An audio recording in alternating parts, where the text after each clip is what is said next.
So, as it seems to happen from time to time in the last month, some allegations about immoral, inappropriate behavior came out about a well known Christian leader.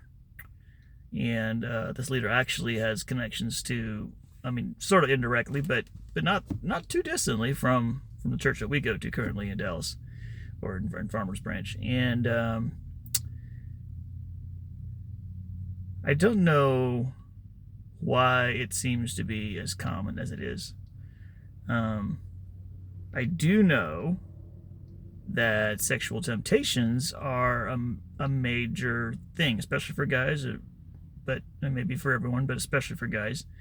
And it's and on the one hand, it's like, well, leaders are just dudes, like they're just people. So if regular people are falling into sin, it's not perhaps surprising that leaders also fall into sin. Um, at the same time, you feel like, well, the stakes are so high for them and for the people they lead. Like, surely they wouldn't do that, you know? Like, surely. Um, and then there's the flip side of maybe it's harder. I wonder sometimes if it's harder to live a pure life when you're a leader of that kind of stature with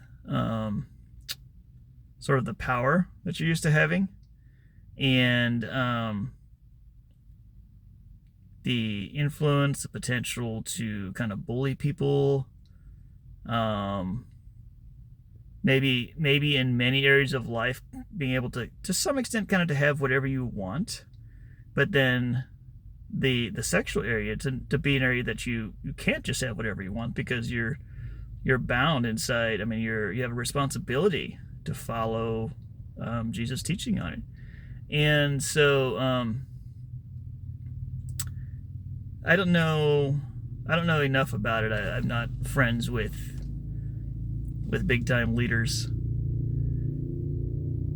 so I don't know. I don't know what their experience is like.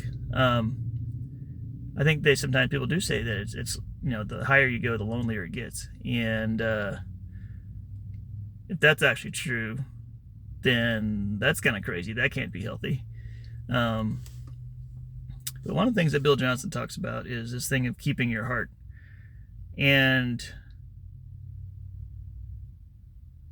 I think for any of us at any stage of life, it's certainly possible for us to get our hearts sidetracked from that affection for Jesus and that the warmth of the flame of that love to be there for Him, and to live our lives not just in a sort of cold commitment, but in a warm-hearted affection. And it seems like that warm-hearted affection is one of the best ways to stay where a person needs to be.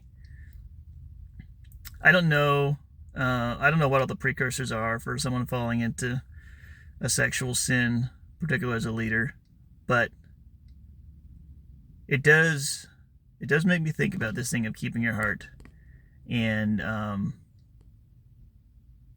if we become so busy doing good, or over time, maybe it's not even busyness, maybe it's other things, maybe it's selfish desires, I don't know what all can factor in, but it's a good reminder, I guess, that just because,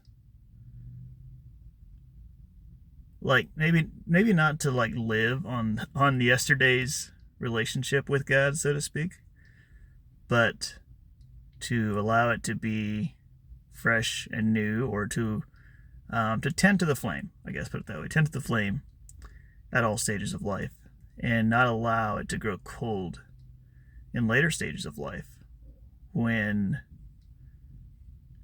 maybe some of the dreams that you had have come true, or some of the progress you want to make has come true. To not allow that flame to grow cold. And I think also, and not allow, let's say, the things that you wanted, you haven't gotten the things that you wanted, in terms of what you hope to accomplish in your life. Also, then not to let the flame go cold from disappointment or bitterness. So,